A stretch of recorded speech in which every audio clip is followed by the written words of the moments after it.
ಏನ್ ಅಖಿಲ, ಇಷ್ಟು ಓದಿ ಅಷ್ಟು ದೊಡ್ಡ ಲಾಯರ್ ಆಗಿ ಇನ್ನ ಮನಸ್ಸು ಮನಸ್ಸು ಅಂತಿದ್ಯಲ್ಲ. ಇಲ್ಲಿ ವ್ಯಕ್ತಿ ಮುಖ್ಯ, ಆಮೇಲೆ ಮನಸ್ಸು ತಾನಾಗೆ ಬರುತ್ತೆ. ಆದ್ರೂ ನೀನ್ ಲಾಯರ್ ಬುದ್ಧಿ ಉಪಯೋಗಿಸಿ ದೊಡ್ಡಪ್ಪನ ಹತ್ರ ನೀನೇ ಮಾತು ತಗೊಂಡಿದ್ಯಲ್ಲ. ಲಾಯರ್ ಆಗಿರೋದಕ್ಕೆ ಮಾತನ್ನ ನಂಬಕ್ಕಾಗಲ್ಲ ಅಂತ ಹೇಳ್ತಿರೋದು. ಮಾತು ಕೊಟ್ಟಿರೋದು ದೊಡ್ಡಪ್ಪ, ಕೊಟ್ಟ ಮಾತು ತಪ್ಪಲ್ಲ ಅವರು. ಆದ್ರೆ ಅದನ್ನ ಪಾಲಿಸ್ಬೇಕಿರೋದು ದೇವಾಂಶ್ ಅಲ್ವಾ? ಹೀಗೆ ನಿಂತು ಆ ವೈದೇಹಿ ಬಗ್ಗೆನೇ ಯೋಚಿಸ್ತಿದ್ರೆ ಇವತ್ತು ನಿಶ್ಚಿತಾರ್ಥ ನಡೀಲಿಲ್ವಲ್ಲ ಆತರ. ನಾಳೆ ಏನಾದ್ರೂ ಮದ್ವೆ ನಿಲ್ಸೋದಕ್ಕೆ ಬೇರೆ ಪ್ಲಾನ್ ಮಾಡ್ಬಿಟ್ರೆ?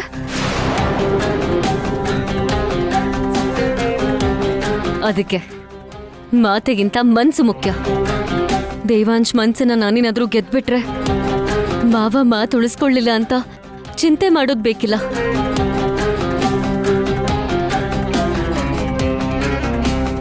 ಇಷ್ಟು ದಿನ ದೇವಾಂಶ್ ವೈದೇಹಿಗ್ ಸೇರಿದ್ದ, ಆದ್ರೆ ಇವಾಗ ನನ್ನವನು.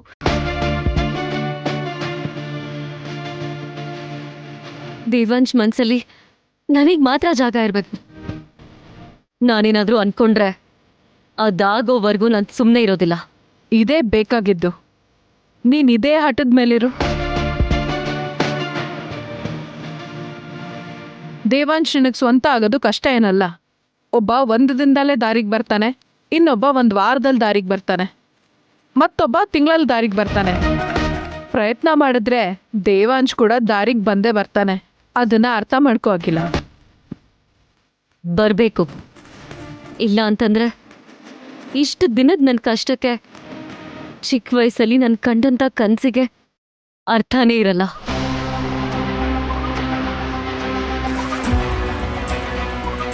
ಹೌದು, ವೈಶಾಲಿ ಇವಾಗ ಹೋದಾಗೆ ಅಲ್ಲ, ಮತ್ತೆ ಬರೋದಿಲ್ಲ ಅಲ್ವಾ?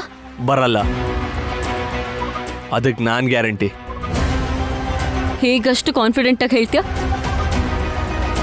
ವೈಶಾಲಿ ಹತ್ಕೊಂಡು ಹೋಗಿದ್ದನ್ನ ವಾಲಿ ನೋಡಿದಾನೆ. ಆಚೆ ವಾಚ್ಮ್ಯಾನ್ಗೂ ಹೇಳಿ ಹೋದ್ಲಂತೆ ಮತ್ತೆ ಬರಲ್ಲ ಅಂತ. ಮತ್ತೆ ಬರೋ ಚಾನ್ಸೇ ಇಲ್ಲ. ನಿನ್ಗಳು ಡಿಸ್ಟರ್ಬೆನ್ಸು ಇರಲ್ಲ. ಹೊರಟು ಹೋಗಿ ಒಳ್ಳೆ ಕೆಲಸ ಮಾಡಿದ್ಲು. ಇನ್ನೂ ಅವಳು ಇಲ್ಲೇ ಇದ್ದಿದ್ರೆ ನಾನು ಇನ್ನೊಂದು ಮುಖನ ಅವಳು ನೋಡ್ಬೇಕಾಗ್ತಿತ್ತು. ಲಾಯರ್ ಪುಟ್ಟಿ ಮದುವೆ ಆಗೋದು ಗ್ಯಾರಂಟಿ. ಇನ್ನು ನಮ್ಮ ಕೆಲಸ ಮುಗ್ದಂಗೆ ಅಲ್ವಾ ಊರ್ಮಿಳ? ಆ ವೈದೇಹಿ ಕತೆ ಏನ್ ಮಾಡ್ತೀಯೋ ನೋಡು. ಅದನ್ನೇನು ನೋಡೋದು, ಇಷ್ಟೊತ್ತಿಗೆ ಸತ್ತೋಗಿರ್ತಾಳೆ. ಆ ಸಾವನ್ನ ಚಂಚಲ ಮತ್ತೆ ನಾಗವೇಣಿ ಅಕೌಂಟಿಗೆ ಹಾಕಿದ್ರೆ ಮುಗೀತು. ಏನ್ ಮಾಡ್ತೀಯೋ ಏನೋ. ಅವಳು ಬದುಕಿದ್ರು ಮತ್ತೆ ವಾಪಸ್ ಬರಬಾರ್ದು, ಸತ್ರು ಕಲೆ ನಮ್ಗೆ ಅಂಟಬಾರ್ದು. ಹಾಗ್ ನೋಡ್ಕೊ.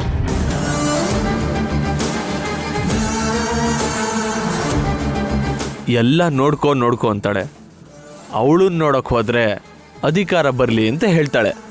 ಅದು ಯಾವಾಗ ಸಿಗುತ್ತೋ, ಈ ಊರ್ಮಿಳ ನನಗೆ ಯಾವಾಗ ಸ್ವಂತ ಆಗ್ತಾಳೋ.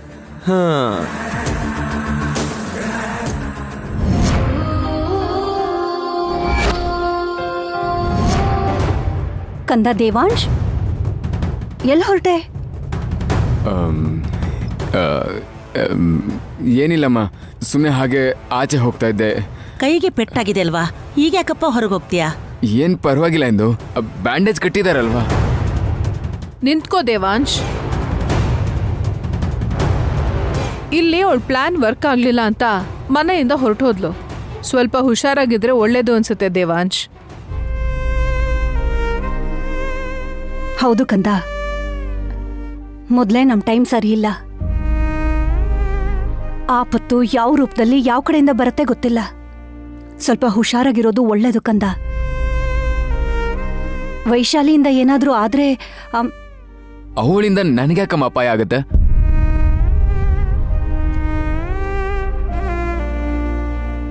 ನಾನೇ ಅವಳ ಪ್ರಾಣ.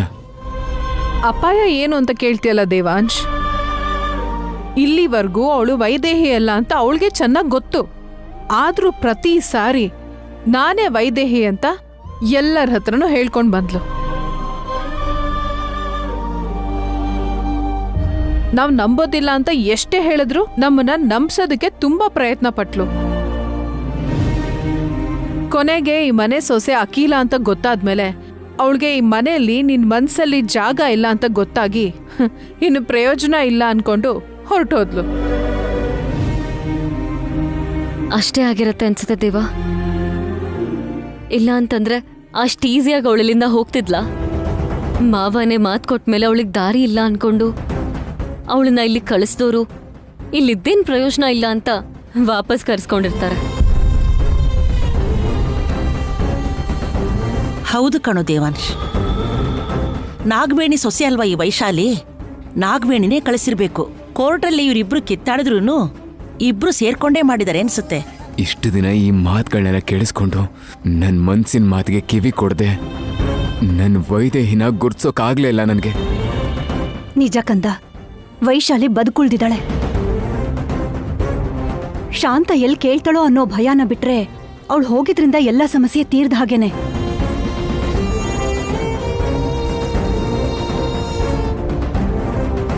ಶಾಂತ ಚಿಕ್ಕಿ ಬಗ್ಗೆ ಭಯ ಪಡೋ ಅವಶ್ಯಕತೆ ಇಲ್ಲ ಅತ್ತೆ. ಎದುರುಗಡೆ ಇದ್ದಾಗ ಮಾತ್ರನೇ ಬೇಕು ಅನ್ನೋದು. ಇಲ್ಲ ಅಂದ್ರೆ ಅವಳ ವಿಷಯನೇ ಮರ್ತೋಗ್ತಾರೆ.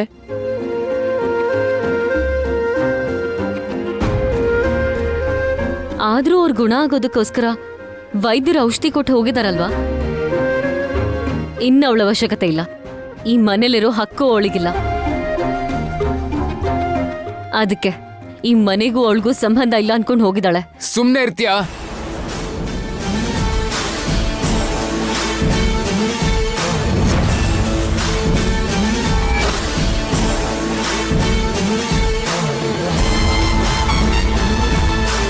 ತಪ್ಪು ಅಖಿಲ. ನನಗೂ ಈ ಮನೆಗೂ ಯಾವುದೇ ರೀತಿ ಸಂಬಂಧ ಇಲ್ಲ ಅಂತ ಹೋಗೋಳಾಗಿದ್ರೆ ಯಾವತ್ತೂ ಹೋಗಿರೋಳು ಅವಳು. ಈಗ ಅವಳು ನಮ್ಮ ಮನೆಯಲ್ಲಿ ಕಾಣಿಸ್ದೇ ಇರೋದಕ್ಕೆ ಕಾರಣ ಅದಂತೂ ಆಗಿರಲ್ಲ.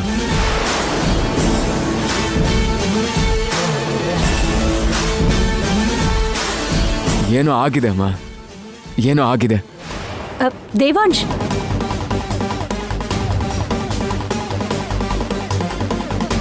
ನೋಡಿದ್ರ ಅತ್ತೆ ನೀವು? ವೈಶಾಲಿ ಕೂಡ ವೈದೇಹಿ ಥರನೇ ಸಪೋರ್ಟ್ ಮಾಡ್ತಿದ್ದಾನೆ ನಿಮ್ಮ ಮಗ ದೇವಾಂಶ್. ತಪ್ಪೇನಿಲ್ಲ ಬಿಡಿ. ಆ ರೂಪದಲ್ಲಿರೋ ಮಾಯೆನೇ ಅಂತದ್ದು. ಆ ಮಾಯೆನ ದೂರ ಮಾಡೋಕ್ಕಾಗೋದು ಅಖಿಲನ್ ಪ್ರೀತಿ ಮಾತ್ರ. ಏನಂತೀಯ ಅಖಿಲ? ಆಗದು ಈ ಮನೆ ಸಮಸ್ಯೆ ಆಗಿತ್ತು. ಅದನ್ನ ಸರಿಪಡ್ಸಕ್ ನಾನು ಬಂದೆ. ಆದ್ರೆ ಇವಾಗಿದು ನನ್ನ ಸಮಸ್ಯೆ. ನಾನೇ ನೋಡ್ಕೋತೀನಿ. ನಿನ್ನ ಮೇಲೆ ನಂಬಿಕೆ ಇಟ್ಕೊಂಡಿದ್ದೀನಿ ಮಗಳೇ. ನೀನೇ ಅವನ್ನ ಬದಲಾಯಿಸ್ಬೇಕು. ಅವನ ಹಳೇದನ್ನೆಲ್ಲ ಮರೆತು ಅವನು ಹೊಸ ಜೀವನ ನಡೆಸುವಂತೆ ಮಾಡಬೇಕು. ನೀವ್ ಭಯ ಪಡ್ಬೇಡಿ ಇಂದು ಅಜ್ಜಿ, ಎಲ್ಲ ನಾನೇ ನೋಡ್ಕೋತೀನಿ. ಛೇ, ಎಲ್ಲಿದ್ಯಾ ವೈದೇಹಿ? ಯಾಕೆ ನನ್ನ ಬಿಟ್ಟು ಹೋದೆ ನೀನು? ಇಷ್ಟು ದಿನ ಇದ್ದೆ ಅಲ್ವಾ? ಇನ್ನೊಂದು ಕ್ಷಣ ಇರೋಕ್ಕಾಗ್ತಿರ್ಲಿಲ್ವಾ ನಿನ್ ಕೈಲಿ? ನೀನೆಲ್ಲೇ ಇದ್ರು ನಿನಗೋಸ್ಕರ ಬರ್ತಾ ಇದ್ದೀನಿ. ನೀ ನನಗೆ ಸಿಗೋವರೆಗೂ ಈ ಹುಡುಕಾಟ ನಿಲ್ಸಲ್ಲ. ಹೇಗಾದ್ರೂ ನಿನ್ನ ಹುಡುಕ್ತೀನಿ.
ಎಲ್ಲಿದ್ಯೋ ವೈದೇಹಿ?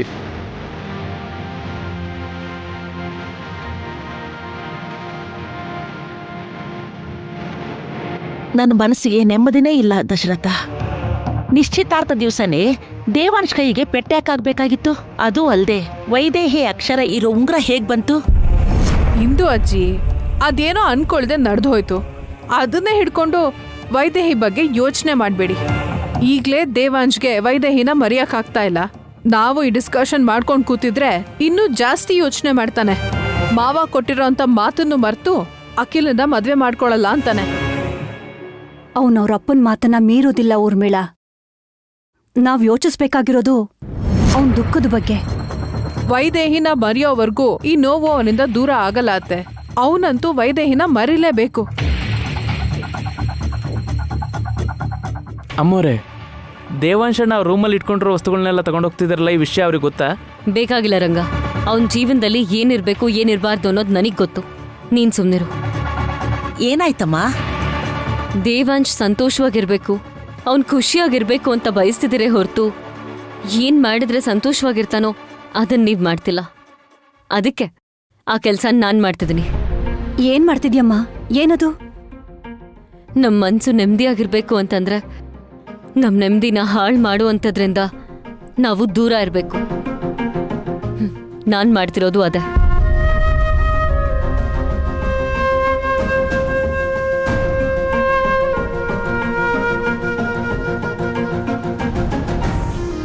ದೇವಾಂಶ್ ಮನ್ಸಲ್ಲಿ ತುಂಬಿಕೊಂಡಿರೋ ಆ ವೈದೇಹಿ ಜೀವಂತವಾಗಿಲ್ಲ. ಆದ್ರೆ ಆ ಮನ್ಸು ಖಾಲಿ ಆಗೋವರೆಗೂ ಆ ಮನ್ಸಲ್ಲಿ ಬೇರೆಯವ್ರಿಗೆ ಜಾಗ ಸಿಗಲ್ಲ. ಅಲ್ಲಿವರೆಗೂ ಈ ನೆನಪುಗಳೇ ಅವನ್ ಮನ್ಸನ್ನ ಆಳ್ತಾ ಇರತ್ತೆ. ಕರೆಕ್ಟಾಗಿ ಹೇಳ್ದೆ ಅಖಿಲ. ಆದ್ರೆ ಆ ನೆನಪುಗಳನ್ನ ದೂರ ಮಾಡೋದಕ್ಕೆ ನಮ್ ಯಾರ ಕೈನಲ್ಲೂ ಆಗ್ದೇನೆ ದೇವಾಂಶು ನೋವು ಅನ್ಭವಿಸ್ತಾ ಇದ್ದಾನೆ. ಅವನ್ ಅನ್ಭವಿಸೋದನ್ನ ನೋಡಿ ನಮ್ಗೆಲ್ಲ ಬೇಜಾರಾಗಿದೆ.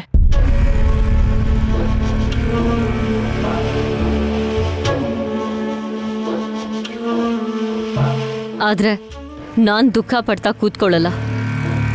ಜವಾಬ್ದಾರಿಯಿಂದ ನಡ್ಕೋತೀನಿ.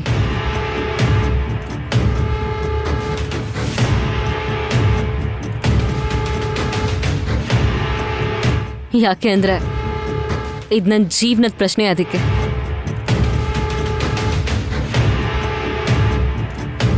ಆದ್ರಿಂದ ದೇವಾಂಶ್ ಮನ್ಸಲ್ಲಿ ನಾನ್ ಜಾಗ ಪಡೆಯೋದಕ್ಕೋಸ್ಕರ ನಾನೀಗ ಈ ಕೆಲಸ ಮಾಡ್ತಿದ್ದೀನಿ. ಆಗ್ಲೇ ನನ್ನಿಂದಾನೇ ಆಗೋದು ಅಂದಿದ್ದಕ್ಕೆ ಏನು ಅನ್ಕೊಂಡೆ.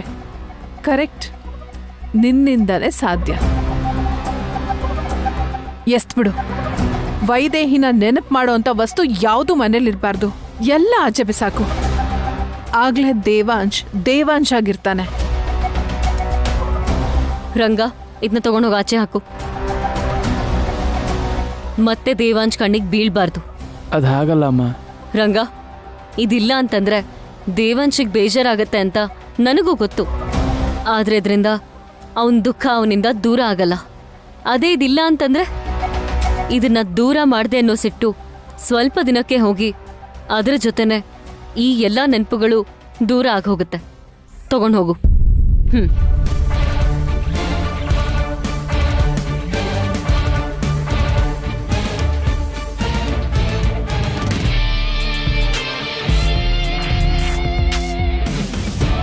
ಶಭಾಷ್ ಶಕಿಲ. ಒಟ್ನಲ್ಲಿ ವೈದೇಹಿ ನೆನಪನ್ನ ಮೂಟೆ ಕಟ್ಟಿ ಮನೆಯಿಂದ ಆಚೆ ಹಾಕ್ಬಿಟ್ಟೆ. ನಾವಿರೋ ಜಾಗ ಸ್ವಚ್ಛವಾಗಿರ್ಬೇಕು.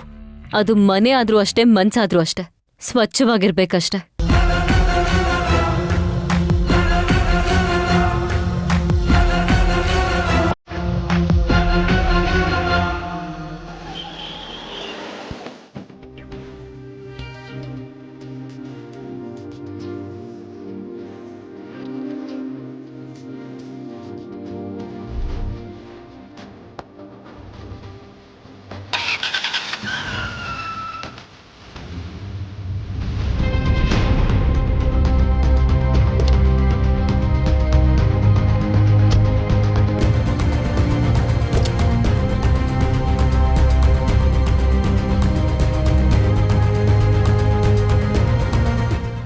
ಏನಾಯ್ತು?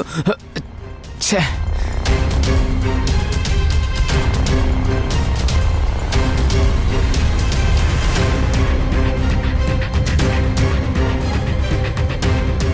ಇಲ್ಲಿ ನೋಡಿ. ನೀವು ಮೆಕ್ಯಾನಿಕ್ ಅಲ್ವಾ? ಈ ಕಾರ್ ಯಾಕೋ ಸ್ಟಾರ್ಟ್ ಆಗ್ತಾ ಇಲ್ಲ. ದಯವಿಟ್ಟು ಏನಾಗಿದೆ ಅಂತ ನೋಡಿ. ಹಾಂ, ನೋಡ್ತೀನಿ. ಅದು ಟೂಲ್ ಕಿಟ್ ಕೊಡ್ತೀರಾ ಸ್ವಲ್ಪ? ಹಾಂ ಸರಿ, ತಗೊಂಡು ಬರ್ತೀನಿ.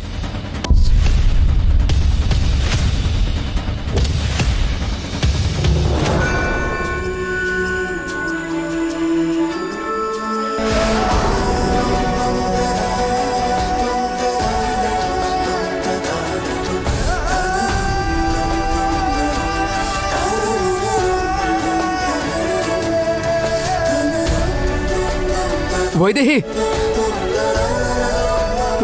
ವೈದೇಹಿ, ಎದ್ದೇಳು ವೈದೇಹಿ, ವೈದೇಹಿ, ವೈದೇಹಿ, ವೈದೇಹಿ, ವೈದೇಹಿ, ವೈದೇಹಿ ಏನಾಯ್ತು ನಿಂಗೆ? ವೈದೇಹಿ, ಎದ್ದೇಳು ವೈದೇಹಿ, ನಾನು ಬಂದಿದ್ದೀನಿ.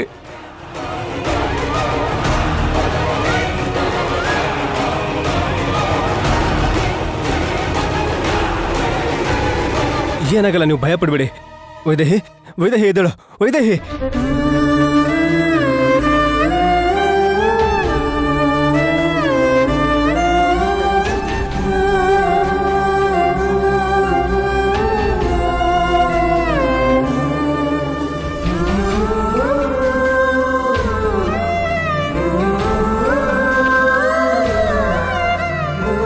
ವೈದೇಹಿ, ನಿನ್ಗೇನು ಆಗಲ್ಲ. ನಾನು ನಿನ್ನ ಕಾಪಾಡ್ಕೋತೀನಿ. ನಿನ್ಗೇನು ಆಗಕ್ ಬಿಡಲ್ಲ ವೈದೇಹಿ, ನಿನ್ಗೇನು ಆಗಲ್ಲ.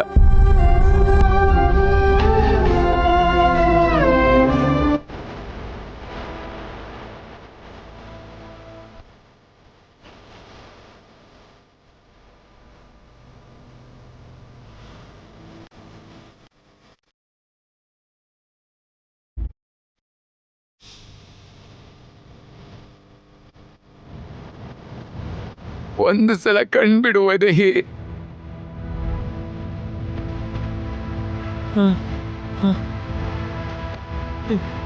ವೈದೇಹಿ, ಅಣ್ಣ ಅರ್ಜೆಂಟಾಗಿ ಹಾಸ್ಪಿಟಲ್ ಕಾಲ್ ಮಾಡಿ. ಆಂಬುಲೆನ್ಸ್ ಬರಕ್ಕೆ ಇನ್ನೂ ಎಷ್ಟೊತ್ತಾಗುತ್ತೆ? ವೈದೇಹಿ ನೋಡು, ಕಣ್ಬಿಡು ವೈದೇಹಿ, ವೈದೇಹಿ, ವೈದೇಹಿ,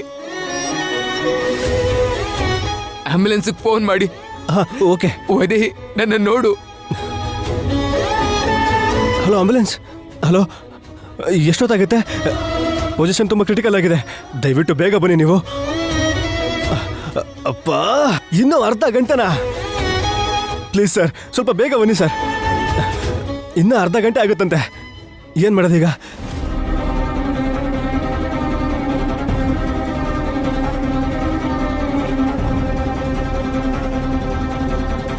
ದೇವಾಂಶ್, ಒಂದು ನಿಮಿಷ. ಅಲ್ಲಿ ನೋಡು ದೇವಾಂಶ್, ಆಯುರ್ವೇದಿಕ್ ಹಾಸ್ಪಿಟಲ್. ಆಂಬ್ಯುಲೆನ್ಸ್ ಬರೋದಕ್ಕೆ ಇನ್ನೂ ಅರ್ಧ ಗಂಟೆ ಆಗುತ್ತೆ ಅಂದ್ರಲ್ಲ, ನಮಗೆ ಅಷ್ಟೊಂದು ಟೈಮ್ ಇದೆ ಈಗ. ಬಾ, ಇಲ್ಲೇ ಕರ್ಕೊಂಡು ಹೋಗೋಣ.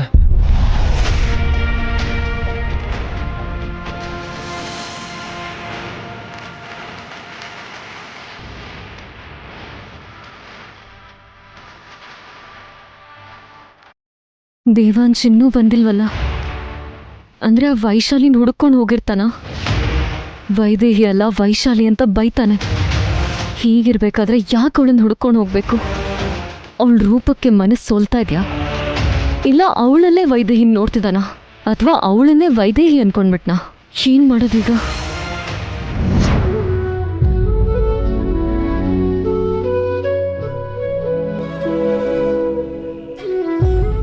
ಗುರುಗಳೇ, ಏನಾಯ್ತು ಅಂತ ಗೊತ್ತಿಲ್ಲ ಗುರುಗಳೇ. ಅವಳು ಉಸಿರಾಡ್ತಾ ಇದ್ದಾಳೆ. ಹೌದು, ತುಂಬಾ ಹೊತ್ತಿಂದ ಪ್ರಜ್ಞೆ ಇಲ್ಲ ಅವಳಿಗೆ. ಭಯ ಆಗ್ತಾ ಇದೆ ಗುರುಗಳೇ, ಏನಾದ್ರೂ ಮಾಡಿ. ನೀವು ಭಯ ಪಡಬೇಡಿ, ನಾನು ನೋಡ್ಕೋತೀನಿ.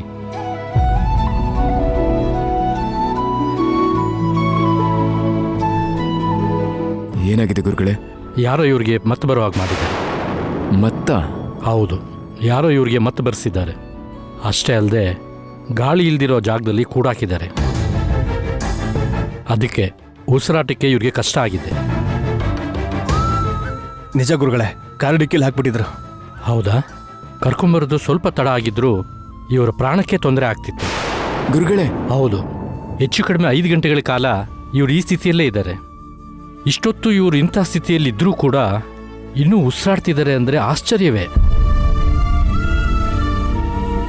ಇವಾಗ ಪರಿಸ್ಥಿತಿ ಹೇಗಿದೆ ಗುರುಗಳೇ? ಅವಳಿಗೇನು ಆಗಲ್ಲ ಅಲ್ವಾ? ಏನೂ ಆಗೋಲ್ಲ ಅಂತ ನಾನು ಹೇಳಕ್ಕಾಗಲ್ಲ. ಪ್ರಾಣ ಕಾಪಾಡೋದಕ್ಕೆ ನಾನು ಪ್ರಯತ್ನ ಪಡ್ತೀನಿ. ಏನೋ ಒಂದು ಮಾಡಿ ಗುರುಗಳೇ. ಆಂಬುಲೆನ್ಸ್ ಬರೋದಕ್ಕೆ ಇನ್ನೂ ಅರ್ಧ ಗಂಟೆ ಟೈಮ್ ಬೇಕು ಅಂತ ಹೇಳಿದ್ರು. ಅಲ್ಲಿವರೆಗೂ ಅವಳ ಪ್ರಾಣನ ಕಾಪಾಡಿ, ಅಷ್ಟೇ ಸಾಕು. ಇಲ್ಲಿ ಆಗದೆ ಇರೋದು ಬೇರೆಲ್ಲೂ ಆಗೋದಿಲ್ಲ. ಅಷ್ಟು ಮಾತ್ರ ನಾನು ಹೇಳ್ತೀನಿ. ನನ್ನ ವಿದ್ಯೆ ಮೇಲಿರೋ ನಂಬಿಕೆಯಿಂದ ನಾನು ಹೇಳ್ತಿದ್ದೀನಿ.